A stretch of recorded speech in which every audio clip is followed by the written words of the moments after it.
Many people are not aware of the significance of the Ramsar-listed hunter wetlands that are directly adjacent to the T4 project site.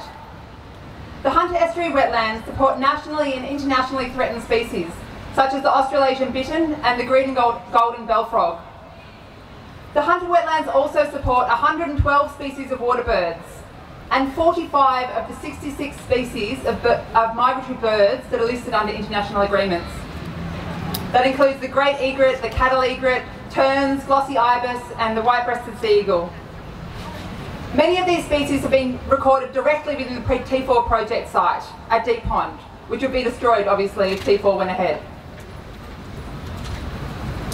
So with the current scale and pace of environmental impacts today, sometimes protection of biodiversity seems overlooked and undervalued. But biodiversity is critically important, not just for its intrinsic value, but also biodiversity is a form of security for humans. If we continue along a business as usual trajectory, climate change will place 50% of species at risk of extinction by 2050. Yeah, that's right. The more biodiversity we protect now, the better chance ecosystems will have to adapt to a changed climate. Each species plays a role in an ecosystem, and we cannot calculate the roll-on impacts that, you know, extinction of species would have on other species and on humans. So this leads me to talk briefly about the climate change implications of this project. At the height of its capacity, T4 would emit roughly 300 million tonnes of carbon dioxide into the atmosphere every year for the duration of the operation of T4.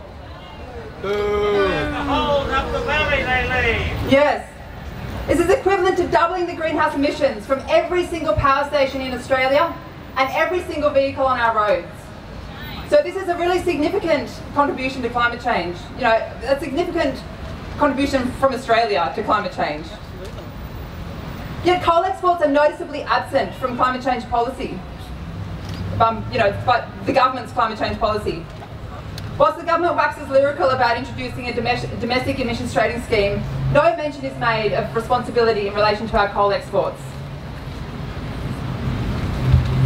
A report, which was issued by the former Secretary General of the United Nations, Kofi Annan, calculated that climate change is already responsible for 300,000 deaths a year and is affecting 300 million people. The report states that increasingly severe heat waves, floods, storms and forest fires will be responsible for as many as 500 deaths a year by 2030, making this the greatest humanitarian challenge that we face. This same report calculated that economic losses due to climate change today amount to more than $125 billion, which is more than all the present world aid. Whilst it makes some sense that emissions should be counted where they are burned, we are dealing with a situation in the world today where they're not. The only international climate change agreement that we have is the Kyoto Protocol, which is limited in its scope to 15% of global carbon dioxide emissions. And this is due to the notable lack of participation from countries like the United States, and also because developing countries are not bound by emissions reductions under the Kyoto Protocol. So countries like China, Brazil and India are also left out. So this is why coal exporting nations need to accept responsibility for the coal we are pushing onto the world. Whether it is emitted in Japan, China or Australia, carbon dioxide will cause the same amount of climate change.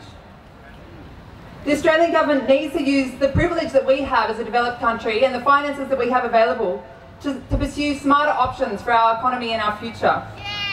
Yeah! The quarry mentality that has got us where we are today is not going to cut it in a world facing dangerous climate change.